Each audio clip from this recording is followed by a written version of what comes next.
Good morning. Ron education YouTube channel पर आप सभी का हार्दिक स्वागत है, अभिनंदन है। आशा है कि आप सभी सहपरिवार कुशल मंगल होंगे और निरंतर रूप से अपने अध्ययन में उत्तरोत्तर प्रगति कर रहे होंगे। इसी आशा के साथ आप सभी को मैं उज्जवल भविष्य की शुभकामनाएं प्रेषित करता हूं थ्रॉन एजुकेशन यूट्यूब चैनल की तरफ से।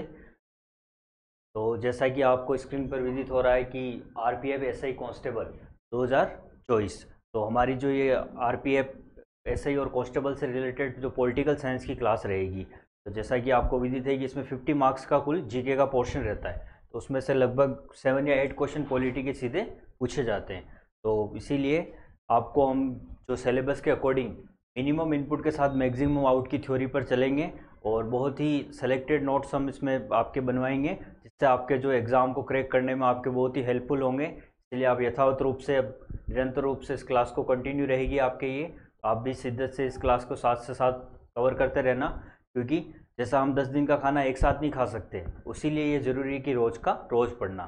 जैसे जैसे ये क्लास आप तक पहुंचती जाएगी वैसे वैसे आप इसे लर्न करते रहना साथ के साथ। तो आज की इस क्लास को स्टार्ट करने से पहले मैं आपको यही कहना चाहता हूँ कि माना कि मंजिलें बड़ी ज़िद्दी होती है, माना कि मंजिलें बड़ी ज़िद्दी होती है, हासिल कहाँ नसीब से होती है, मगर वहाँ तूफान भी हार जाते जहाँ कश्तियाँ जिद पर होती है।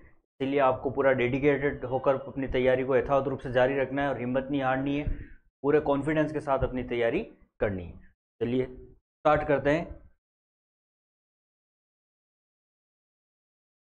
जैसा कि आपको विदित है कि हमारा जो सब्जेक्ट रहेगा पॉलिटिकल साइंस।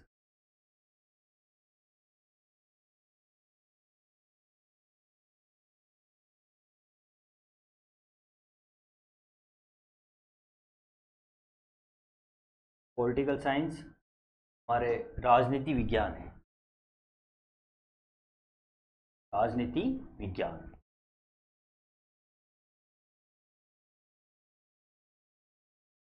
तो बेसिकली हमें पढ़ना है राज व्यवस्था कि जो पॉलिटिकल सिस्टम पढ़ना है एग्ज़ाम के पॉइंट ऑफ व्यू से। तो सबसे पहले आज हम थोड़ा बेसिक समझते हैं कि जो राजनीति है वो वर्ड कैसे आया।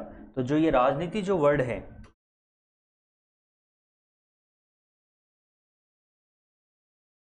राजनीति 2 शब्दों से मिलकर बना है।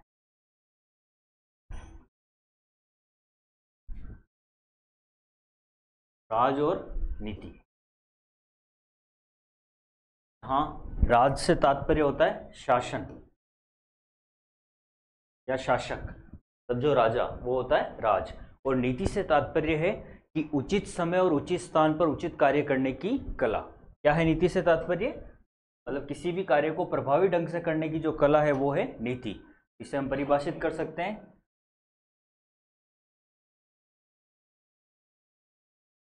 उचित समय में उचित स्थान पर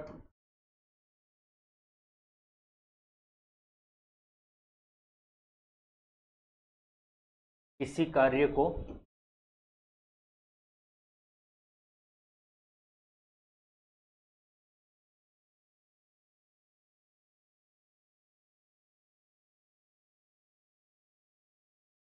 उचित तरीके से करने की कला।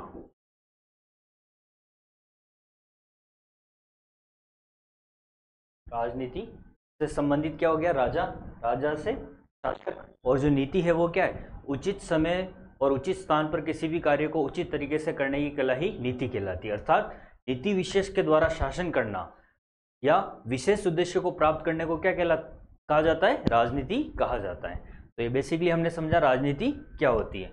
और ये जो राजनीति जो शब्द है ये यूनानी भाषा के, तो यूनानी भाषा है, पोलिस शब्द से लिया गया है। पॉलिटिकल जो शब्द है ये किससे लिया गया? पोलिस शब्द से लिया गया, जिसका अर्थ होता है समुदाय या समाज।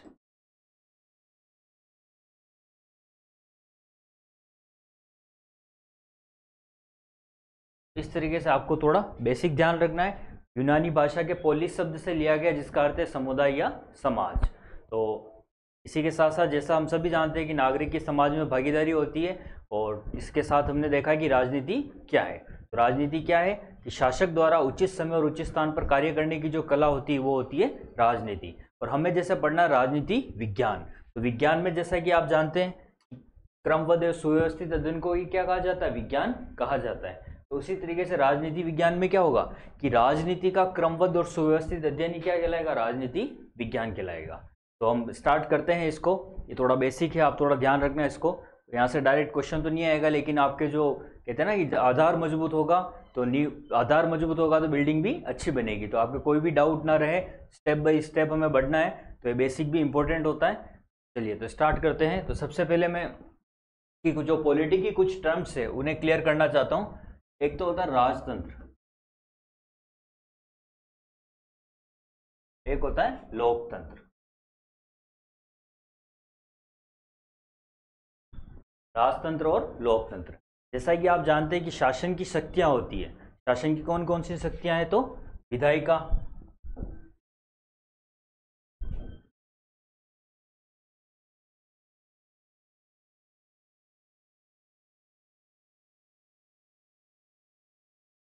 शासन की शक्तियों के अंतर्गत जो वर्तमान में 3 स्तंभ है, विधायिका, कार्यपालिका और न्यायपालिका।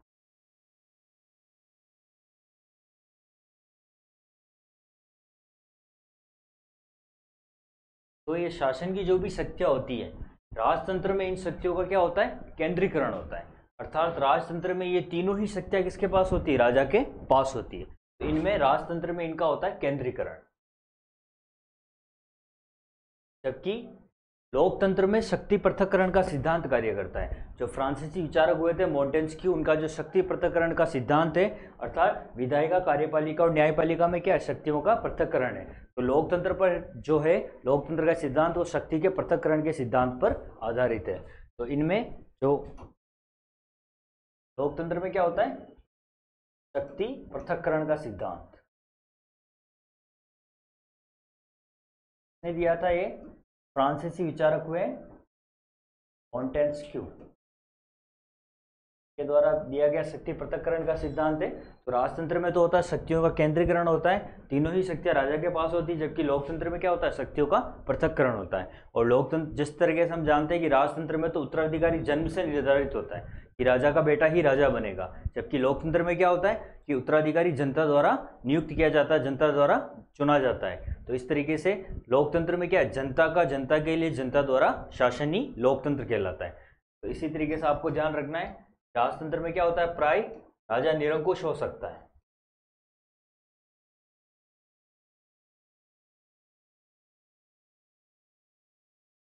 जबकि लोकतंत्र में क्या होता है, उत्तराधिकारी जनता द्वारा नियुक्त किया जाता है। इस तरीके से आपको ध्यान रखना है। उत्तराधिकारी जनता द्वारा, बेसिक दोनों में वर्ड में डिफरेंस आपको ध्यान रखना है। प्राचीन समय में राजतंत्र प्रणाली थी, हमारे यहाँ पे मोनार्की सिस्टम था, और वर्तमान में लोकतंत्र है, डेमोक्रेसी है। डेमोक्रेसी में क्या होता है, शक्तियों का पृथक्करण होता है। विधायिका, कार्यपालिका और न्यायपालिका में शक्तियों का पृथक्करण होता है। जैसे और हमारे अनुच्छेद 50 में विधि थे कि कार्यपालिका और न्यायपालिका में क्या है, पृथक्करण का सिद्धांत लागू है।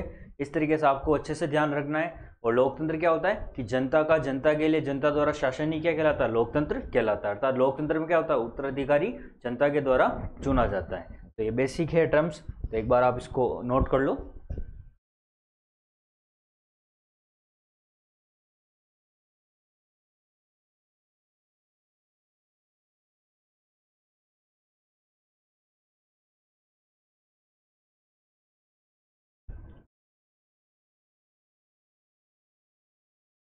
चलिए तो अब हम आगे बढ़ते हैं। अब हम थोड़ा लोकतंत्र को समझते हैं।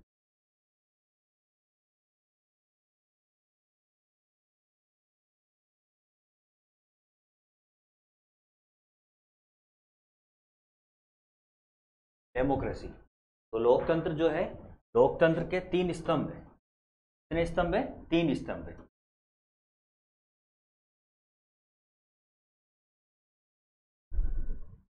शक्ति पृथक्करण का सिद्धांत है, उसके अनुसार लोकतंत्र के 3 स्तंभ है। कौन कौन से, तो विधायिका, विधायिका, कार्यपालिका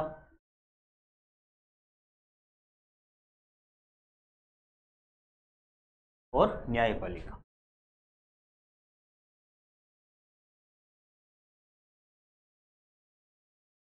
विधायिका, कार्यपालिका और न्यायपालिका।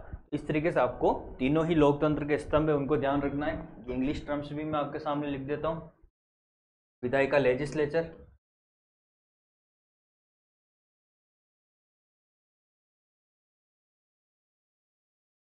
कार्यपालिका एग्जीक्यूटिव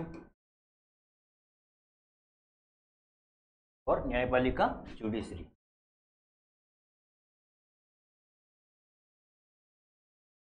इस तरीके से आपको तीनों की ही ध्यान रखने, विधायिका, कार्यपालिका और न्यायपालिका। तो बेसिकली जैसा कि हम वहाँ पे अभी रिकॉल करवा रहा हूँ मैं आपको, यहाँ क्या शक्ति का पृथक्करण है, तो तीनों के पास अपनी अपनी शक्तियाँ हैं। तो विधायिका जो है वो है कानून बनाने का कार्य करती है। क्या कार्य करती है विधायिका? कानून बनाने का कार्य करती है। जो भी हमारे अधिनियम बनते हैं, कानून बनते हैं, नियम बनते हैं, उसका कार्य कौन करती है? विधायिका। विधायिका कानून निर्माण का कार्य करती है। के बाद जो कार्यपालिका होती है, कार्यपालिका उस कानून को व्यवहारिक रूप से लागू करती है। किस रूप से लागू करती है? व्यवहारिक रूप से कानून को लागू करती है। कानून को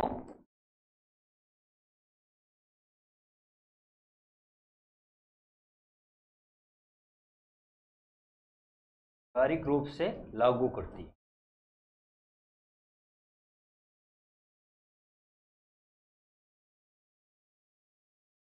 आपको बेसिकली ध्यान रखना है, कानून निर्माण का कार्य किसके द्वारा किया जाता है? विधायिका के द्वारा किया जाता है। विधायिका को व्यवस्थापिका भी कहा जाता है, इंग्लिश में से लेजिस्लेचर कहते हैं। और कार्यपालिका एग्जीक्यूटिव उसी कानून को व्यवहारिक रूप में लागू करने का कार्य करती है। और जो न्यायपालिका है वो विधायिका द्वारा बनाए गए कानून को और कार्यपालिका द्वारा लागू किए गए कानून को क्या करती है? जांच करती है, उसकी समीक्षा करती है और उसका न्यायिक पुनरावलोकन करती है। कानून की जो कानून की जांच, समीक्षा, या सीधा मैं एक वर्ड में कहूं तो न्यायिक पुनरावलोकन।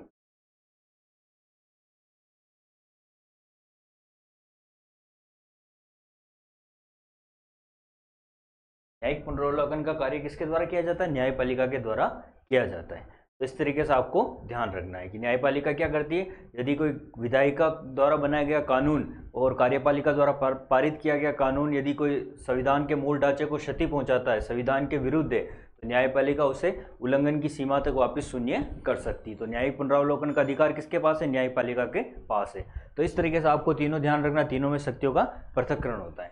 एक बार इतना नोट कर लीजिए आप।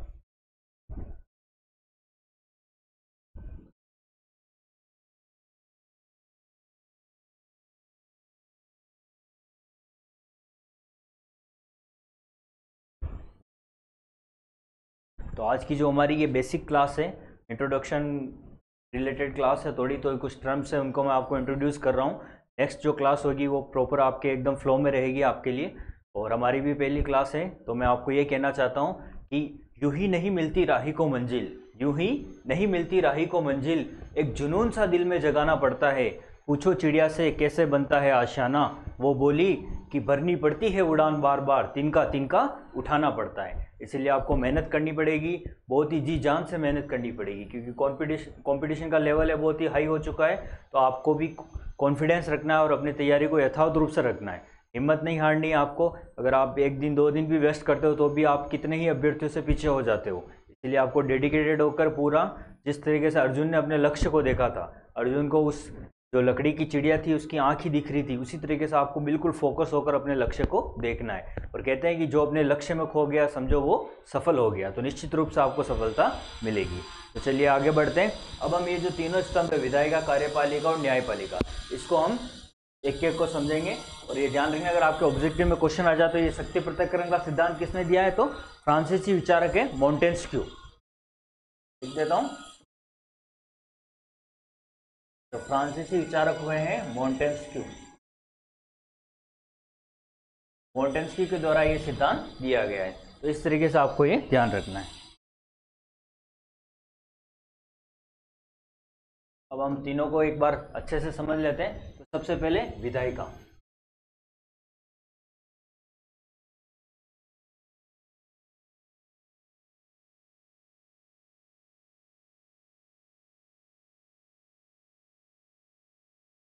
लेजिस्लेचर। भारत में जो विधायिका है वो दोहरी विधायिका है। कौन सी विधायिका है? दोहरी विधायिका, अर्थात केंद्र व राज्यों में अलग अलग विधायिका होती है। केंद्र स्तर पर इसे संसद कहा जाता है और राज्य स्तर पर इसे विधानमंडल कहा जाता है। तो एक बार आप बेसिक है थोड़ा आपको नोट करवा देता हूं, तो लिखना इसको। विधायिका है वो भारत में कौन सी? दोहरी विधायिका है, दोहरी विधायिका, ड्यूअल लेजिस्लेचर। दोहरी विधायिका के अंतर्गत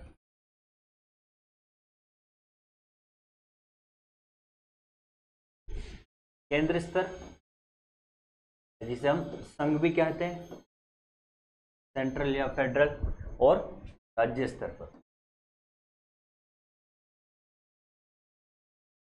तो जो केंद्र स्तर पर है उसे संसद कहा जाता है। क्या कहा जाता है? संसद। हम संसद के नाम से जानते हैं। और जो राज्य स्तर पर जो विधायिका है उसे हम राज्य विधानमंडल के नाम से जानते हैं।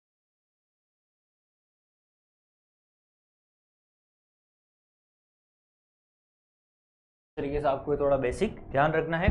और इसके साथ साथ अब हम इनको थोड़ा और डिटेल में पढ़ते हैं। तो संसद के 3 अंग होते हैं। कितने अंग होते हैं? संसद के 3 अंग होते हैं, राष्ट्रपति, राज्यसभा और लोकसभा। तो अगर क्वेश्चन आए कि संसद के अंग कितने होते हैं, तो 3 होते हैं। लेकिन संसद के कितने सदन है? तो सदन 2 होते हैं, लोकसभा और राज्यसभा। लोकसभा जो सबसे लोकप्रिय सदन होता है, इसलिए उसे निम्न सदन भी कहते हैं। राज्यसभा को उच्च सदन भी कहा जाता है। तो इस तरीके से आपको ध्यान रखना है। संसद के कितने अंग हैं? 3 अंग हैं।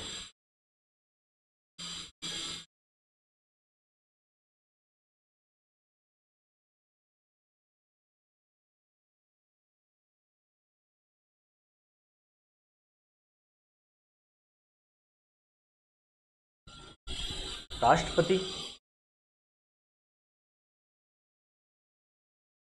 राज्यसभा और लोकसभा। कौन कौन से हैं? राष्ट्रपति, राज्यसभा और लोकसभा। ये है संसद के 3 अंग। वैसे ही इधर राज्य विधानमंडल में हम देखेंगे तो राज्य विधानमंडल के भी 3 अंग हैं। कौन कौन से हैं? राज्यपाल, विधान परिषद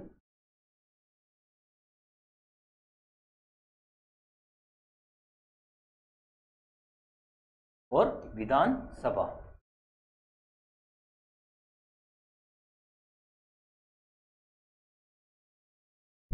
इस तरीके से आपको इसमें ध्यान रखना है कि राज्य विधानमंडल के कितने अंग होते हैं? 3 अंग है, राज्यपाल, विधान परिषद और विधानसभा। तो विधायिका है, विधायिका कौन सी भारत में? दोहरी विधायिका है। और संघ स्तर पर अलग है और राज्य स्तर पर अलग है। जो संघ स्तर पर है उसे क्या कहा जाता है? संसद कहा जाता है। और जो राज्य स्तर पर है उसे क्या कहते हैं? विधानमंडल कहते हैं। तो इनके आर्टिकल भी आप नोट कर लो, एग्जाम में इनके सीधे सीधे आर्टिकल भी पूछे जा सकते हैं। तो संसद का जो उल्लेख है वो संविधान के अनुच्छेद 79 में वर्णित है। कि अनुच्छेद जो भारतीय हमारा संविधान है, वर्तमान में संविधान में 22 भाग है, 395 अनुच्छेद है और 12 अनुसूचियां हैं। और इनके अंदर जो संशोधन भी हो चुके हैं, लगभग 106 से ज़्यादा संशोधन हो चुके हैं वर्तमान में। तो आपको ध्यान रखना उससे रिलेटेड। तो वो भी टाइम जब हम आगे पूरा कॉन्स्टिट्यूशन पढ़ेंगे, संविधान के 22 भाग पढ़ेंगे, तब आपके जो भी डिटेल में होगा एक एक भाग को हम अच्छे से एनालिसिस करेंगे। अभी हम इनकी टर्म्स समझ रहे हैं, तो यहाँ पर फिर भी आप साथ के साथ नोट करते चलो कि संसद का जो उल्लेख है वो कौन से अनुच्छेद में? अनुच्छेद 79 में। और जो राष्ट्रपति है, राष्ट्रपति से संबंधित प्रावधान है वो अनुच्छेद 52 में वर्णित है। इसी तरह राज्यसभा से अनुच्छेद 80, अनुच्छेद 80 में राज्यसभा से संबंधित प्रावधान है। और लोकसभा से संबंधित प्रावधान है वो अनुच्छेद 81 में वर्णित है। इस तरीके से आपको तीनों ध्यान रखने। राष्ट्रपति से संबंधित कौन सा अनुच्छेद है? अनुच्छेद 52। राज्यसभा अनुच्छेद 80, लोकसभा अनुच्छेद 81। इसी तरीके से जब हम राज्य में देखते हैं तो राज्य विधानमंडल का जो प्रावधान है वो राज्य विधानमंडल का प्रावधान अनुच्छेद 168, 168 में वर्णित है। विधानमंडल से संबंधित प्रावधान है वो अनुच्छेद 168 में वर्णित है। इस तरीके से आपको ध्यान रखना। फिर उसके बाद जो राज्यपाल संबंधी प्रावधान है, राज्यपाल संबंधी प्रावधान अनुच्छेद 153 में वर्णित है। इसके साथ साथ जो विधान परिषद है, विधान परिषद संबंधी प्रावधान है वो अनुच्छेद 169 में। विधानसभा संबंधी प्रावधान अनुच्छेद 170 में। तो इस तरीके से आपको अनुच्छेद भी ध्यान रखना है। संसद से संबंधित कौन सा अनुच्छेद है? 79। और राष्ट्रपति से संबंधित कौन सा अनुच्छेद है?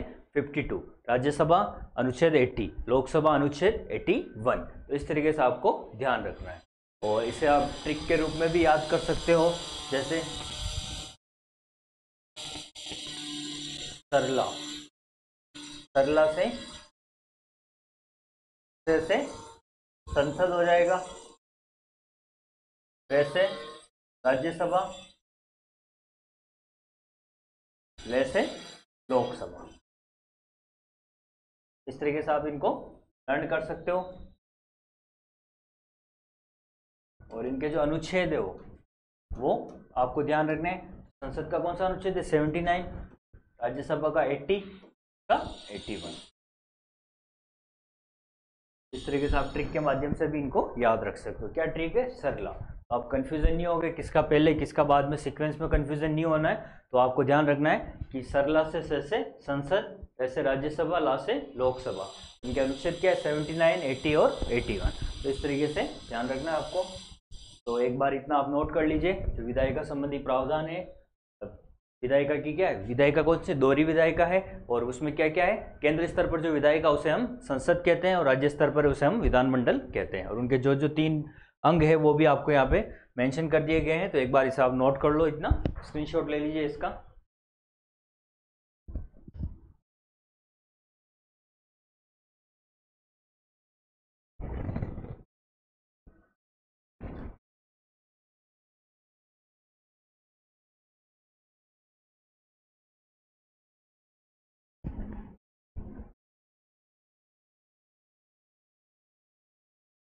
आपको साथ के साथ नोट करते चलना है, क्योंकि फिर क्या एक साथ बर्डन हो जाता है फिर। और मनुष्य का जो स्वभाव है वो क्या है? आलस्य में ज़्यादा रहता है, नकारात्मक ज़्यादा होता है, उसे पॉजिटिव करना पड़ता है। ये जीवन है जो फिसलन जैसा है। अगर आप कुछ नहीं करोगे तो ऑटोमेटिकली जीवन आपका जो स्तर है वो क्या होगा? डाउन जाता जाएगा। लेकिन ऊपर उठने के लिए आपको मेहनत करनी पड़ेगी। तो आप लापरवाही करोगे, मेहनत नहीं करोगे तो क्या होगा? उसके नेगेटिव क्या होगा? रिजल्ट आएगा। तो इसीलिए आपको साथ के साथ नोट भी करना है, उसे लर्न भी करना है। लर्न करने का सबसे अच्छा तरीका बार बार उसको रिकॉल करो। इसी तरीके से रिवीजन ही सबसे मस्त है लर्न करने के लिए। तो अभी तक हमने समझा विधायिका को। अब हम आगे बढ़ते हैं कार्यपालिका। तो नेक्स्ट जो लोकतंत्र का दूसरा स्तंभ है कार्यपालिका। कार्यपालिका जो एग्जीक्यूटिव, कार्यपालिका क्या बोलते हैं? एग्जीक्यूटिव।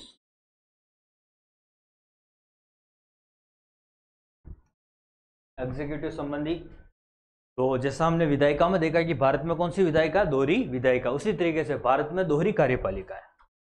कार्यपालिका भी कौन सी है? दोहरी कार्यपालिका है।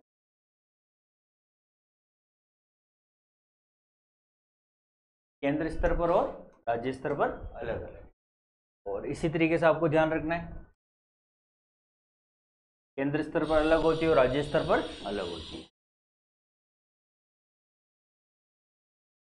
और कार्यपालिका का बेसिकली कार्य क्या था कि कानून को व्यवहारिक रूप में लागू करना। और कार्यपालिका के 2 प्रकार होते हैं। कार्यपालिका के कौन कौन से प्रकार होते हैं? तो कार्यपालिका के 2 प्रकार है।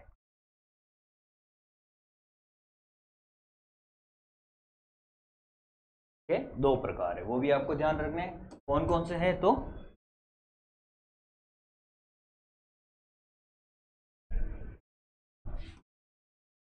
आपको मेंशन करवा देता हूं यहाँ पे। पहला है अस्थायी, दूसरा है स्थायी। तो अस्थायी कार्यपालिका है, इसे हम इसके नाम से जानते हैं, राजनीतिक कार्यपालिका के नाम से जानते हैं। और जो स्थायी कार्यपालिका है उसे हम प्रशासनिक नाम से जानते हैं। प्रशासनिक कार्यपालिका। कार्यपालिका के कौन कौन से 2 प्रकार हो गए? राजनीतिक कार्यपालिका और प्रशासनिक कार्यपालिका। राजनीतिक कार्यपालिका क्या है? अस्थायी है, क्योंकि उनका जो टेन्योर होता है मोस्टली बेसिकली जो जनरल टेन्योर है वो 5 ईयर का है। 5 ईयर के बाद वो चेंज हो जाता है, इसलिए वो क्या अस्थायी कार्यपालिका है। जो स्थायी कार्यपालिका, जो प्रशासनिक कार्यपालिका जिसे हम नौकरशाही भी कहते हैं, वो क्या होती है? वो स्थायी होती है। तो इस तरीके से आपको ध्यान रखना है। एज ए एग्जाम्पल हम समझते हैं तो केंद्र में संघ स्तर पर अस्थायी कार्यपालिका में होते हैं वो कौन होते हैं, तो आपको ध्यान रखना है प्रधानमंत्री, जो भी राजनेता है वो इसमें शामिल होंगे। प्रधानमंत्री, प्रधानमंत्री की जो मंत्रिपरिषद है, मंत्रिपरिषद, इसके साथ साथ जो सांसद है और भी जितने भी राजनेता है केंद्र स्तर के, संघ स्तर के, वो इसमें शामिल होंगे। और वैसे ही जो हम देखते हैं कि राज्य स्तर पर स्थायी कार्यपालिका में कौन होंगे, जो राजनेता, जो मुख्यमंत्री है, मुख्यमंत्री की मंत्रिपरिषद,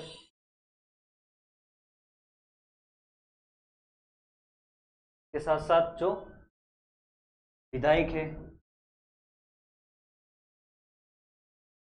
और जो स्थानीय स्वशासन में जो जिला प्रमुख है, सरपंच है, पंच है, प्रधान है, जितने भी राजनेता है वो किसमें शामिल हो जाएंगे, अस्थायी कार्यपालिका में शामिल होंगे। इस तरीके से आपको ध्यान रखना है।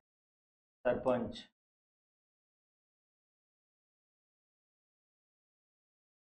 विधायक हो गया, सरपंच, प्रधान,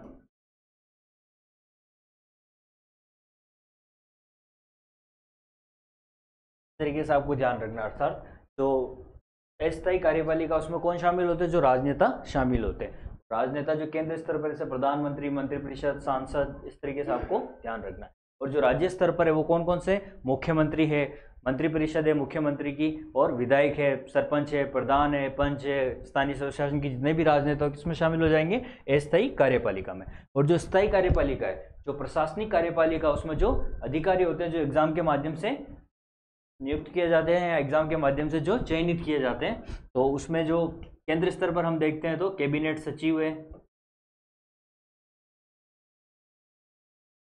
कैबिनेट सचिव, अन्य सचिव जो भी है, सेक्रेटरी होते हैं, आईएएस, आईपीएस, आईआरएस, इससे जो भी प्रशासनिक अधिकारी वो सब केंद्र स्तर के किसमें होंगे, स्थायी कार्यपालिका में। और जो राज्य स्तर पर है, राज्य स्तर पर कौन हो जाएंगे, तो मुख्य सचिव, राज्यों में जो हमारे अन्य जो भी सचिव है, प्रत्येक विभाग का जो सचिव होता है, और इसके साथ साथ जो आरएस, आरपीएस और जितनी भी सर्विसेज होती है, अकाउंट सर्विस हो गई, इस तरीके से जितनी भी है वो किसमें काउंट हो जाएगी, जो प्रशासनिक कार्यपालिका में काउंट होगी। इस तरीके से आपको कार्यपालिका का स्ट्रक्चर ध्यान रखना है। कार्यपालिका, एग्जीक्यूटिव, कार्यपालिका की कौन सी प्रणाली, दोहरी प्रणाली। अर्थात भारत में केंद्र और राज्यों में क्या होती है, अलग अलग मंत्रिपरिषद होती है। और कार्यपालिका के दो प्रकार है, अस्थायी और स्थायी। अस्थायी जिसे हम राजनीतिक कार्यपालिका भी कहते हैं, और स्थायी को हम क्या कहते हैं, प्रशासनिक कार्यपालिका कहते हैं। तो जो केंद्र स्तर पर है उसमें अस्थायी कार्यपालिका में कौन शामिल होंगे, प्रधानमंत्री, मंत्रिपरिषद, सांसद। और जो राज्य स्तर पर कौन शामिल होंगे, मुख्यमंत्री, मंत्रिपरिषद, विधायक, सरपंच और प्रधान। तो इस तरीके से आपको ध्यान रखना है। और स्थायी कार्यपालिका में जो प्रशासनिक अधिकारी जैसे कैबिनेट सचिव हो गए, अन्य सचिव है, आईएएस, आईएएस, आईपीएस, इस तरीके से जो भी प्रशासनिक अधिकारी वो किसमें शामिल होंगे, केंद्र स्तरीय स्थायी कार्यपालिका में। और इसके साथ साथ जो हमारे राज्य स्तर पर है वो कौन है, मुख्य सचिव, सचिव, आरएस, आरपीएस, ये किसमें शामिल हो जाएंगे, अस्थायी कार्यपालिका में। तो ये आपको ध्यान रखना है इस तरीके से। तो आप एक बार इसे नोट कर लीजिए।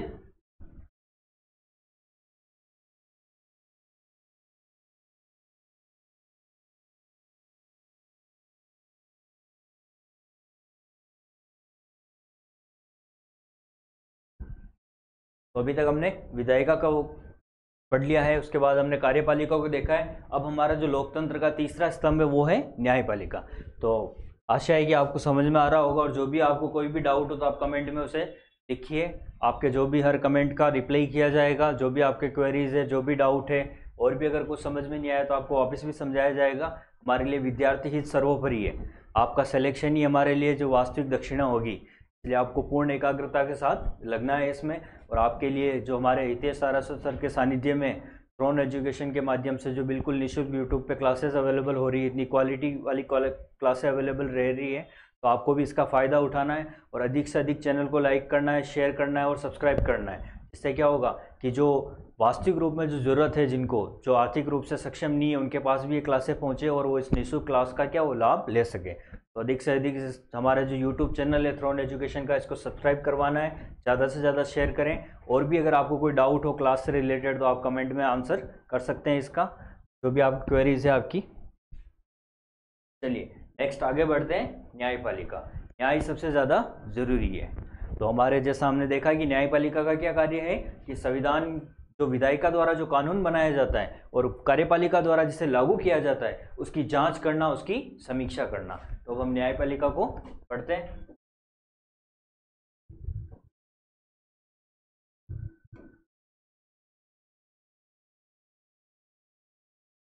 न्यायपालिका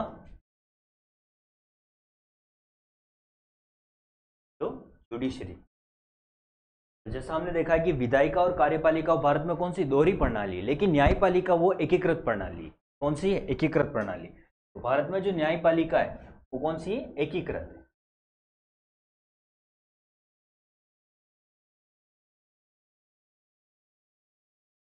एकीकृत है, इसका तात्पर्य ये है कि जो उच्च न्यायालय है, जो राज्यों में जो हाई कोर्ट होता है, उच्च न्यायालय होता है, वो उच्चतम न्यायालय के अधीन होता है। तो सबसे जो सर्वोपरि कौन हो गया? जो उच्चतम न्यायालय, जो सर्वोच्च न्यायालय, वो सबसे हायरार्की में ऊपर रहेगा। इसको स्ट्रक्चर से मैं समझाता हूं आपको।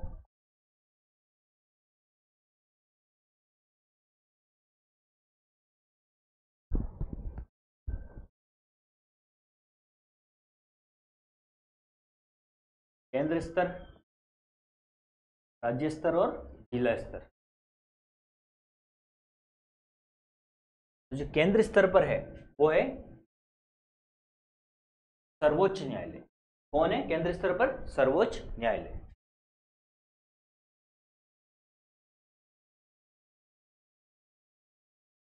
सर्वोच्च न्यायालय, इसे ही उच्चतम न्यायालय कहा जाता है। और जो राज्य स्तर पर है, राज्य स्तर पर है उच्च न्यायालय, हाई कोर्ट।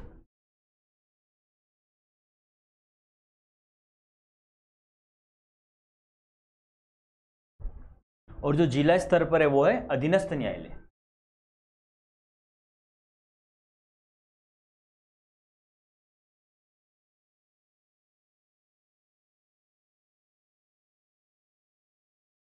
अधीनस्थ न्यायालय। तो आपको तीनों को ही ध्यान रखना है, और इनसे संविधान में जो इनके अनुच्छेद है वो भी आप साथ के साथ यहाँ नोट कर लीजिए। सर्वोच्च न्यायालय का जो प्रावधान है वो अनुच्छेद 124 से 147 तक वर्णित है। और इसके बाद जो हमारे उच्च न्यायालय से संबंधित अनुच्छेद है वो अनुच्छेद 124 से 232 तक वर्णित है। उच्च न्यायालय के अनुच्छेद पे आपको ध्यान रखना है।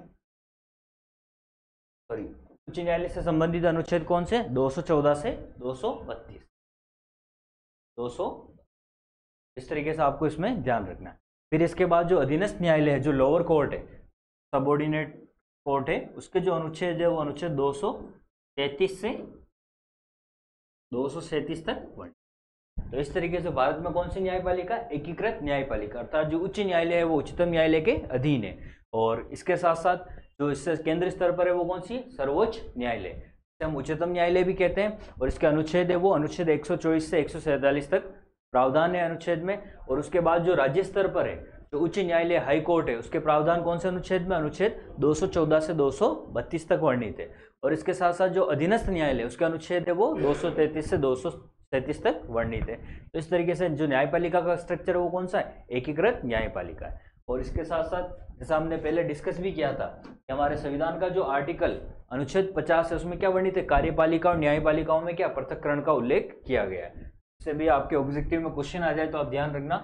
अनुच्छेद 50, अनुच्छेद 50 किससे संबंधित है? अनुच्छेद 50 में कार्यपालिका और न्यायपालिका में क्या किया गया? शक्तियों का पृथक्करण किया गया। इस तरीके से आपको ध्यान रखना। कार्यपालिका,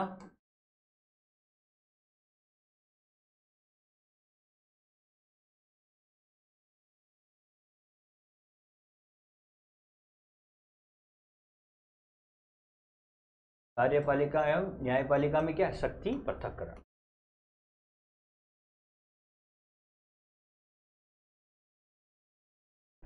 अनुच्छेद 50 अगर आपके ऑब्जेक्टिव में क्वेश्चन आ जाए तो आपको अच्छे से इसको लर्न करना है। एक बार इतना नोट कर लीजिए, इसका स्क्रीनशॉट ले लीजिए।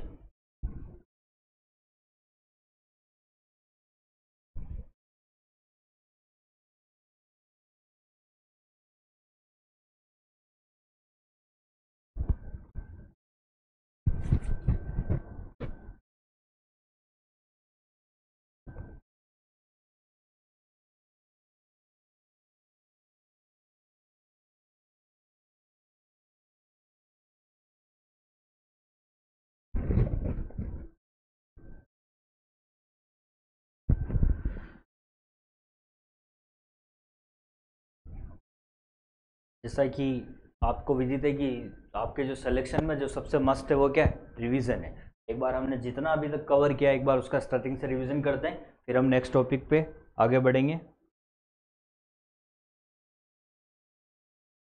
हमने स्टार्ट करी आपकी जो पॉलिटिकल साइंस, बेसिकली जो सिलेबस में है वो आपके पॉलिटिकल सिस्टम है, जो राज व्यवस्था है। तो राजनीति विज्ञान क्या है, तो हमने इसको समझा कि राजनीति दो शब्दों से मिलकर बना है, राज और नीति। राज से तात्पर्य होता है शासक, अर्थात जो राजा होता है उससे संबंधित, और नीति कि उचित समय में उचित स्थान पर किसी कार्य को उचित तरीके से करने की कला ही नीति कहलाती है। अर्थात किसी कार्य को प्रभावी ढंग से करना ही क्या कहलाता है, उद्देश्यपूर्ण तरीके से करना ही कहलाता है राजनीति। मतलब शासक वर्ग द्वारा किसी भी कार्य को उद्देश्यपूर्ण तरीके से करना, मतलब प्रजा व शासित वर्ग अर्थात प्रजा और नागरिकों के कल्याण के लिए शासक वर्ग द्वारा अपनाई गई नीति ही क्या कहलाती है, राजनीति कहलाती है। और इसी राजनीति का क्रमबद्ध और व्यवस्थित अध्ययन ही क्या कहलाता है, विज्ञान कहलाता है। और आपको विदित है कि राजनीति जो है वो कौन सा शब्द है, यूनानी भाषा का शब्द है।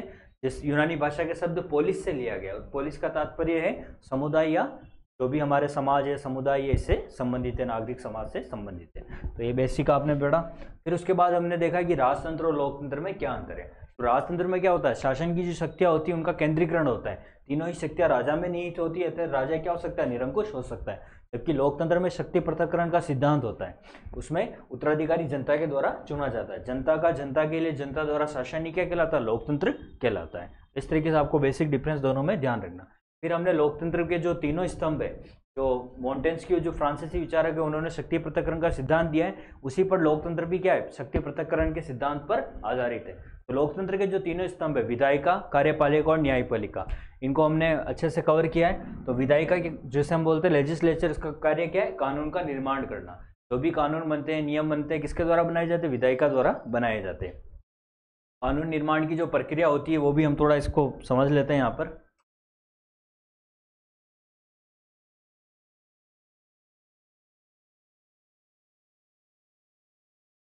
कानून निर्माण में सबसे पहले जो भी बिल रखे जाते हैं वो प्रस्ताव के रूप में होते हैं। सदन में जो भी बिल होते हैं सबसे पहले किस रूप में होते हैं, प्रस्ताव के रूप में होते हैं। और ये प्रस्ताव दो तरीके से होते हैं, एक तो होता है गैर सरकारी, एक होता है सरकारी। अर्थात यदि कोई सांसद मंत्री है, अर्थात वो मंत्रिपरिषद का भाग है, तो अगर वो प्रस्ताव रखता है सदन में, तो वो प्रस्ताव क्या होगा, सरकारी प्रस्ताव होगा। हम क्या बोलते हैं, जो भी सरकार में जो भी मंत्री है, अगर वो रिस्क में रखता, मतलब जो कार्यपालिका की मंत्रिपरिषद में शामिल है, अगर वो सदस्य संसद का सदन में प्रस्ताव रखता है तो सरकारी प्रस्ताव कहलाएगा। लेकिन यदि वो सांसद है लेकिन वो मंत्रिपरिषद में शामिल नहीं है, और ऐसा सांसद जो मंत्रिपरिषद में शामिल नहीं है वो अगर प्रस्ताव रखता है सदन में, तो वो कौन सा प्रस्ताव होगा, वो गैर सरकारी प्रस्ताव होगा। तो इस तरीके से आपको ध्यान रखना। फिर वो कमेटी की जांच के बाद सदन में जब प्रस्तुत किया जाता है तब वो विधेयक के रूप में होता है। किसके रूप में होता है, विधेयक। विधेयक या बिल कह सकते हो आप। और जब उस विधेयक को जो हमारे सदन है, हमने डिस्कस किया था कि संसद के कितने सदन है, दो सदन है, लोकसभा राज्यसभा, लेकिन संसद के अंक कितने, लोकसभा राज्यसभा और राष्ट्रपति। तो जब उस विधेयक को संसद के दोनों सदन से पारित किया जाता है, किस किस से, लोकसभा, राज्यसभा, दोनों में पारित होने के बाद जो हमारे महामहिम राष्ट्रपति महोदय के उसके पर हस्ताक्षर हो जाते हैं। तो जब उस बिल पर ये तीनों ही प्रोसेस कंप्लीट हो जाते हैं, लोकसभा से पारित हो गया, राज्यसभा से पारित हो गया, और फिर राष्ट्र में जब राष्ट्रपति महोदय के उस पर हस्ताक्षर हो जाते हैं, तो वही बिल क्या बन जाता है, कानून बन जाता है। बिल किसका रूप ले लेता है, कानून का रूप ले लेता है, कानून या अधिनियम, वो एक्ट बन जाता है। ये है कानून निर्माण की प्रक्रिया। कानून निर्माण की प्रक्रिया में क्या होता है, सबसे पहले तो प्रस्ताव प्रस्तुत किया जाता है सदन में। यदि कोई मंत्री उस प्रस्ताव को प्रस्तुत करता है तो प्रस्ताव क्या कहलाता है, सरकारी प्रस्ताव होता है। लेकिन कोई गैर मंत्री, अर्थात जो सांसद तो है लेकिन वो मंत्रिपरिषद में शामिल नहीं है, वो उस प्रस्ताव को सदन में प्रस्तुत करता है तो वो गैर सरकारी प्रस्ताव होता है। फिर कमेटी की जांच के बाद जब वो सदन में प्रस्तुत किया जाता है तो वो किसके रूप में होता है, विधेयक के रूप में होता है। जैसा आप जानते हैं कि अभी हमारे जो चर्चा में रहा था नागरिकता संशोधन अधिनियम 2019। तो जब पहले उसका नाम था वो क्या था, केब था। तो 2019 में आया था, तब सदन में रखा गया था, तब वो क्या था, केब था। फिर उसका नाम क्या हो गया, सीए। केब का तात्पर्य क्या है, सिटीजनशिप अमेंडमेंट बिल। मतलब जब तक वो पारित नहीं होता है तब तक वो किस रूप में होता है, बिल के रूप में होता है, विधेयक के रूप में होता है। लेकिन जब वो पारित हो जाता है तब वो क्या बन जाता है, एक्ट बन जाता है। पारित करने के लिए उसे लोकसभा राज्यसभा दोनों सदन में पारित करने के बाद जो महामहिम राष्ट्रपति महोदय के उस पर हस्ताक्षर हो जाते हैं, उसके बाद वो क्या बन जाता है, कानून बन जाता है, वो अधिनियम बन जाता है। तो ये है कानून निर्माण की प्रक्रिया है, इसे आप अच्छे से ध्यान रखना।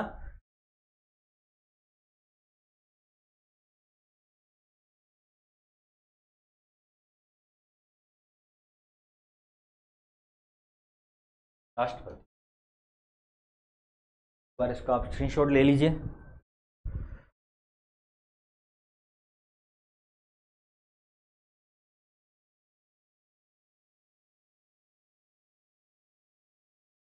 यहाँ तक क्लियर है, आगे बढ़ते हैं। फिर हमने जो हमारे लोकतंत्र के तीनों स्तंभ है, विधायिका, कार्यपालिका और न्यायपालिका।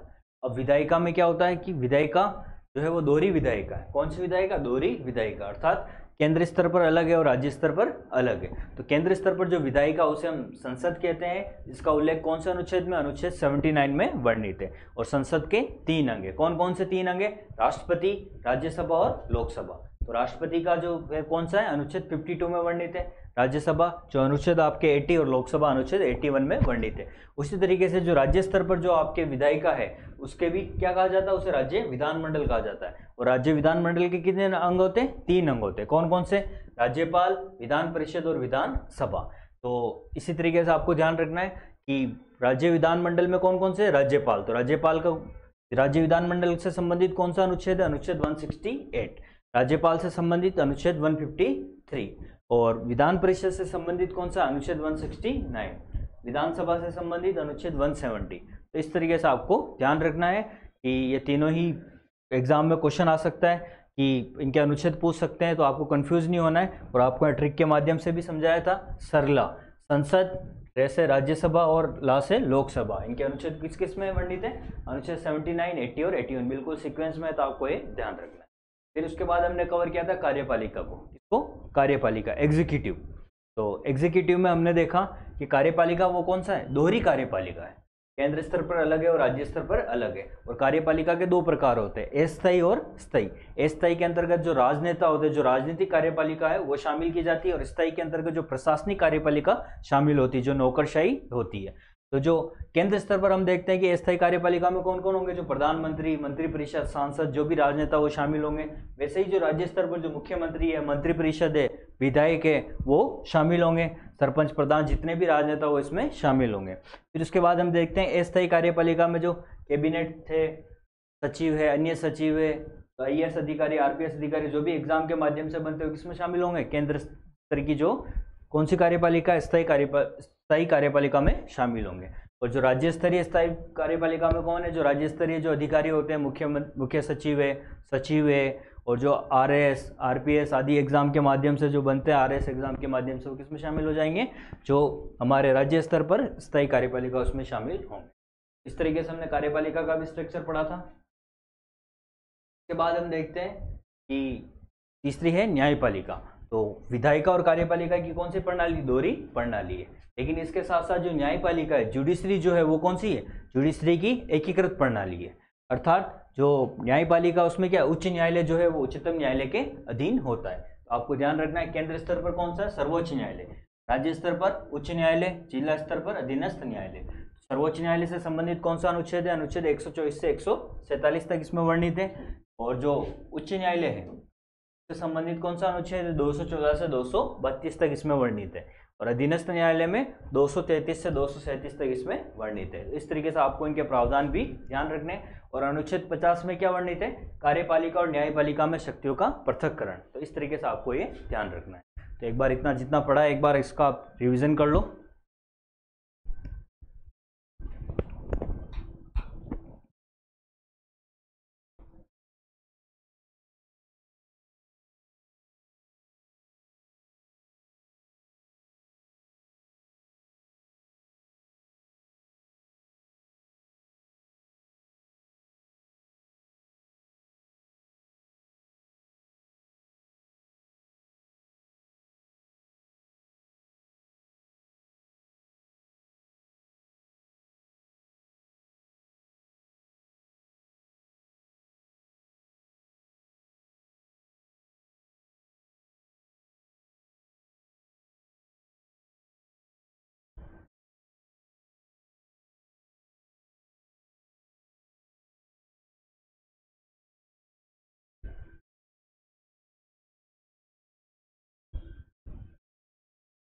साथ के साथ नोट भी करते रहिए।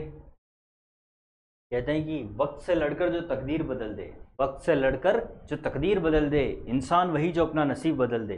कल क्या होगा ये कभी मत सोचो, क्या पता कल वक्त खुद अपनी तस्वीर बदल दे। इसलिए आप सभी को यथावत रूप से अपनी तैयारी को जारी रखना है।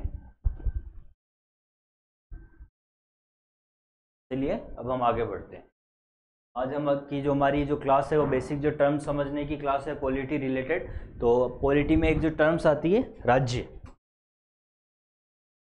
राज्य से तात्पर्य हमारा यहाँ पे हरियाणा, पंजाब, गुजरात से नहीं है। जो हमारे संविधान में जो राज्य शब्द वर्णित है, राज्य की परिभाषा, उससे रिलेटेड मैं आपको यहाँ बताना चाहता हूँ कि अनुच्छेद 12 में वर्णित है राज्य। तो राज्य से तात्पर्य क्या है? तो राज्य या देश भी कह सकते हैं। तो हम राज्य या देश कहते हैं।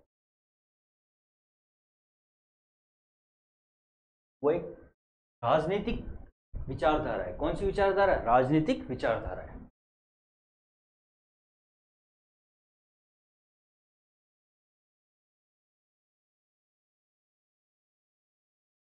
राजनीतिक विचारधारा है।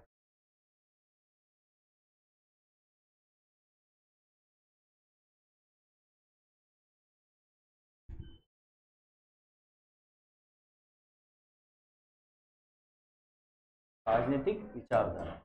और राज्य से राज्य के निर्माण में महत्वपूर्ण 4 अंग होते हैं। कितने आवश्यक अंग होते हैं? तत्व कितने होते हैं? 4। वो कौन कौन से हैं? किसी भी राज्य के निर्माण में सबसे पहले तो आवश्यक है कोई भी निश्चित भूभाग हो। क्या हो? निश्चित भूभाग।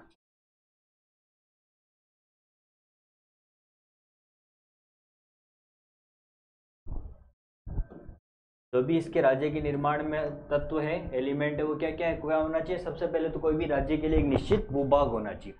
और उस भूभाग पर क्या होनी चाहिए? जनसंख्या। तो उस पर क्या हो? निवासी रहते हो, वहां पर जनसंख्या हो। जनसंख्या के बाद उन जनसंख्या के नियमन के लिए, उनके नियंत्रण के लिए क्या होनी चाहिए? सरकार। क्या होनी चाहिए? सरकार।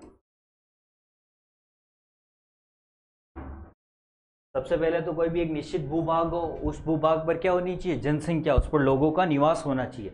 और उनके नियमन के लिए क्या होती है? सरकार होती है। उनके नियंत्रण के लिए सरकार होती है। और सरकार के पास क्या होती है? संप्रभुता होती है। संप्रभुता अर्थात जो सरकार है वो अपने डिसीजन वो क्या ले सकती है? खुद ले सकती है। संपूर्ण प्रभुत्व संपन्न होती है। मतलब जो भी, जिस तरीके से हम जानते हैं कि जब 15 अगस्त 1947 को हमारा देश आज़ाद हुआ था, तब भारत क्या था? एक डोमिनियन राष्ट्र था, एक औपनिवेशिक राष्ट्र था। क्यों? क्योंकि उस समय हमारा संविधान बनकर तैयार नहीं हुआ था। लेकिन जब हमारा 26 जनवरी 1950 को हमारा संविधान रेडी होकर लागू हुआ, तो उसके बाद भारत क्या हो गया? एक संप्रभु राष्ट्र बनकर तैयार हुआ। उसके बाद भारत के जो भी विदेशी संबंधी निर्णय हैं, आंतरिक निर्णय है, वो सब भारत किसके अकॉर्डिंग ले सकता है? अपने संविधान के अकॉर्डिंग ले सकता है। अर्थात भारत को सोवर्निटी प्राप्त हुई। क्या हुई? संप्रभुता प्राप्त हुई। इसलिए 26 जनवरी 1950 का दिन और भी ज़्यादा इंपॉर्टेंट हो गया हमारे लिए। इसीलिए उस सरकार के पास क्या होनी चाहिए? संप्रभुता होनी चाहिए। जब ये चारों ही तत्व मिलते हैं तब एक राज्य का निर्माण होता है। तो राज्य के लिए कौन कौन से तत्व होने चाहिए? निश्चित भूभाग हो, उस भूभाग पर जनसंख्या हो, और जनसंख्या के नियंत्रण या नियमन के लिए सरकार, और सरकार के पास क्या हो? संप्रभुता हो। इस तरीके से आपको ध्यान रखना, एक राजनीतिक विचारधारा है। और एक टर्म्स और आती है राष्ट्र। कौन सी टर्म्स है? राष्ट्र। तो राष्ट्र अलग है। आपको यहाँ सुनकर लग रहा होगा कि राष्ट्र और देश अलग कैसे हो सकते हैं। दोनों ही टर्म्स का अलग अलग अर्थ होता है।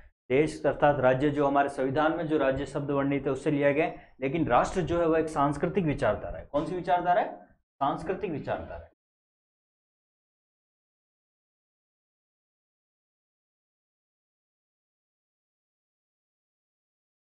सांस्कृतिक विचारधारा के अंतर्गत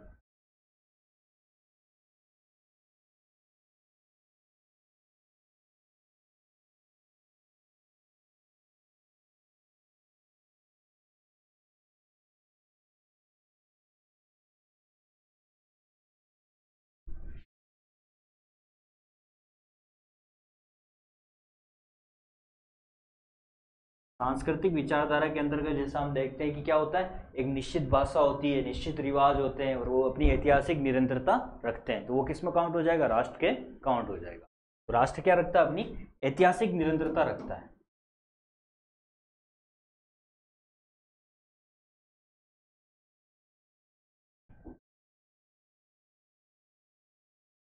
जिनमें उनकी निश्चित भाषा होती है, निश्चित रिवाज होते हैं। इसलिए ये क्या संबंधित है? राष्ट्र एक सांस्कृतिक विचारधारा है। देखा जाए तो जैसे अरब राष्ट्र है, अरब राष्ट्र में कितने देश शामिल है? यमन, सऊदी अरब, ईरान। तो इस तरीके से राष्ट्र क्या है? एक सांस्कृतिक विचारधारा है, जिनका कल्चर क्या होता है? समान होता है, निश्चित भाषा होती है, निश्चित रिवाज होते हैं और वो अपनी ऐतिहासिक निरंतरता रखते हैं। तो राष्ट्र के अंतर्गत जो मैं सबसे अच्छा एग्जाम्पल आपको बताना चाहूँ तो कौन सा? अरब राष्ट्र। अरब क्या है? एक राष्ट्र है। इसके अंतर्गत बहुत सारे देश शामिल है, यमन हो गया, सऊदी अरब हो गया, ईरान हो गया। और जो राज्य से या देश से संबंधित है, इसका एग्जाम्पल मैं आपको बताना चाहूँ तो हम देखते हैं कि जैसे जो अफ्रीकन है वो क्या है? एक राज्य है। चाइनीज है, क्रोकेशियाई है, ये सब क्या है? राज्य है। तो ये आपको एग्जाम्पल भी ध्यान रखना है। अफ्रीकन हो गए, चाइनीज हो गए, इसमें क्या है? राज्य कैसे हैं? क्योंकि इसमें अलग अलग सांस्कृतिक जो भी है संकल्पनाएं हैं, अलग अलग भाषा हैं, अलग अलग रिवाज है, इस तरीके से। अब हम इंडिया से कंपेयर करते हैं तो इंडिया क्या है?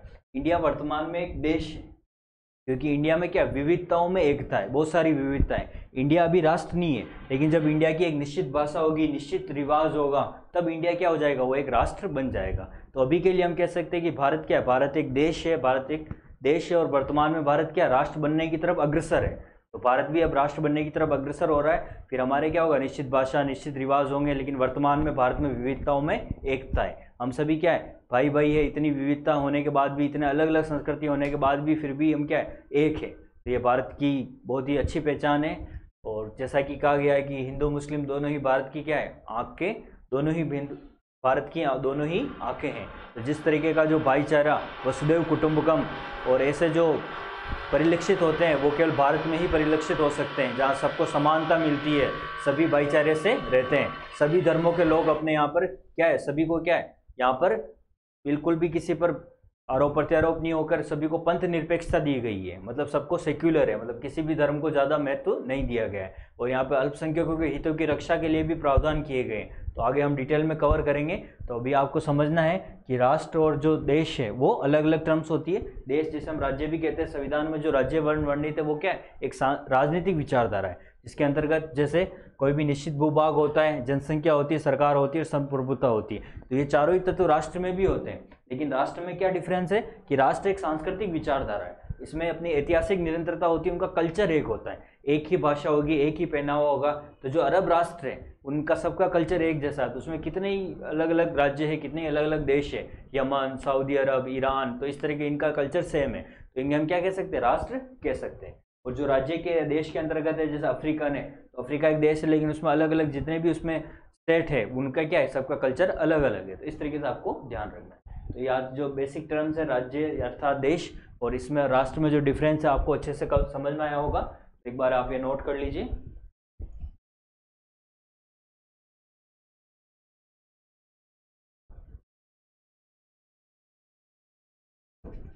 यहाँ तक आपको अच्छे से क्लियर हो गया। अब हम आपके टॉपिक है, आपके जो सिलेबस में टॉपिक है से स्टार्ट करते हैं। तो आपके टॉपिक है भारत में संवैधानिक विकास। कौन सा विकास है? भारत का संविधान का विकास कैसे हुआ।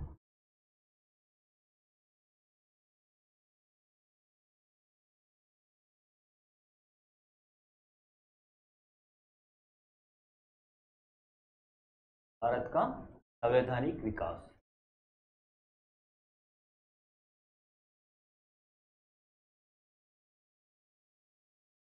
Constitutional development of India. तो वर्तमान में जो भारत का संविधान है, क्या वो क्षणिक बन गया था? नहीं, वो एक क्रमिक विकास का परिणाम है। मतलब धीरे धीरे बनता गया और वो वर्तमान रूप ले चुका है। तो हम देखते हैं कि भारत का जो संविधान का निर्माण हुआ वो किस सिद्धांत पर? क्रमिक विकास का परिणाम है। तो आपको ध्यान रखना है, अगर क्वेश्चन आ जाए आपके ऑब्जेक्टिव में तो किसका परिणाम है? क्रमिक विकास।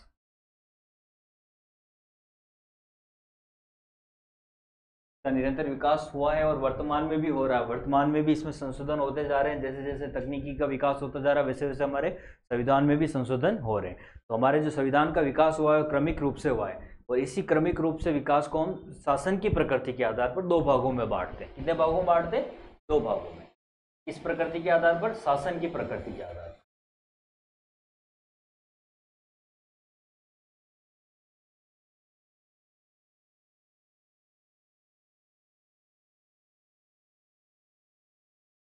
कौन कौन से दो भाग है?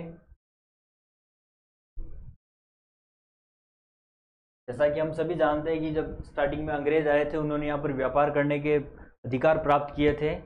हॉकिंस और आए थे उस समय, जो प्रथम अधिकारी थे अंग्रेजों के। तो उन्होंने, वैसे तो ये 1600 ईस्वी के आसपास भारत में आ गए थे और उस समय अकबर यहाँ पर मुगल बादशाह थे, लेकिन उन्होंने जो अधिकार प्राप्त किए थे वो जहांगीर जब मुगल बादशाह बने उनसे प्राप्त किए थे। तो उन्होंने जब 1600 के आसपास अधिकार प्राप्त किए और अपने जो व्यापार करना प्रारंभ किया, लेकिन उन्होंने व्यापार में जो पहली बार जो संविधान से संबंधित प्रावधान किया था वो 1773 में किया था। कब किया था? 1773 में। तो जब वो एक कंपनी के रूप में आए थे, ईस्ट इंडिया कंपनी के रूप में आए थे। तो हम एक भाग में तो हम पढ़ेंगे जो ईस्ट इंडिया कंपनी है,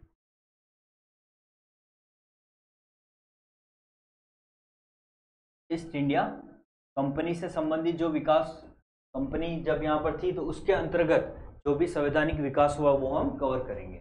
एक तो हमारा रहेगा ईस्ट इंडिया कंपनी के अधीन का जो टेन्योर है वो रहेगा आपके 1773 से लेके जब हमारे 1857 की क्रांति हुई थी। तो 1857 की क्रांति के बाद जो ईस्ट इंडिया कंपनी का शासन समाप्त कर दिया गया था भारत में, और वो शासन किसके अधीन हो गया था? सीधे ब्रिटिश क्राउन के अधीन हो गया था।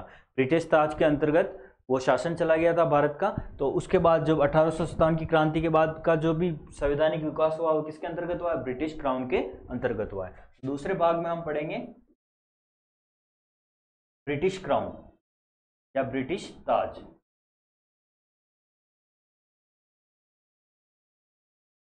ब्रिटिश ताज के अधीन जो भी हुआ है उसका टेन्योर रहेगा 1858 ईस्वी से जब हमारा देश आज़ाद हुआ था 1947 तक। के बाद जो हमारा वर्तमान संविधान है वो पारित हुआ था 26 जनवरी 1950 को, के बनने की प्रक्रिया शुरू हो गई थी। तो हमारे जो भारत का जो संवैधानिक विकास है उसे हम दो भागों में पढ़ेंगे। कौन सा आधार पर? शासन की प्रकृति के आधार पर। पहला जो हमारा रहेगा वो ईस्ट इंडिया कंपनी के अधीन संवैधानिक विकास हुआ है 1773 से लेकर 1857 तक। दूसरा रहेगा जो ब्रिटिश क्राउन के अधीन जो संवैधानिक विकास हुआ 1858 से लेकर 1947। इसमें जो जो अधिनियम है उन्हें हम डिटेल से डिस्कस करेंगे और मिनिमम इनपुट के साथ मैक्सिमम आउटपुट वाली थ्योरी पर हम पढ़ाई करेंगे। आपके लिए अच्छे से अच्छा आपको कंटेंट अवेलेबल कराएंगे। आपको रेगुलर बने रहना है, क्लास रेगुलर रहेगी। तो अब नेक्स्ट क्लास में हम इस टॉपिक को कवर करेंगे। तो आपने जितना पढ़ा उसका अच्छे से आप एनालिसिस करना, उसको अच्छे से लर्न करना मस्ट है। रिविज़न करते रहो आप। और चलिए मिलेंगे नेक्स्ट क्लास पर। तब तक आपको ये कहूँगा कि जब टूटने लगे हौसला तो इतना याद रखना, बिना मेहनत के तक तो ताज हासिल नहीं होते हैं। ढूंढ लेते हैं जुगनू अंधेरों में भी रास्ता, क्योंकि वो कभी रोशनी के मोहताज नहीं होते हैं। तो आपको क्रॉन एजुकेशन चैनल को ज़्यादा से ज़्यादा शेयर करें, सब्सक्राइब करें, क्लास को लाइक करें और कमेंट करें। और आप सभी से यही रिक्वेस्ट है कि ज़्यादा से ज़्यादा रिवीजन करना है। रिवीजन ही सबसे मस्त है। मिलेंगे नेक्स्ट क्लास पर। तब तक के लिए आपको all the best. Thank you so much for listening me. Okay, thank you.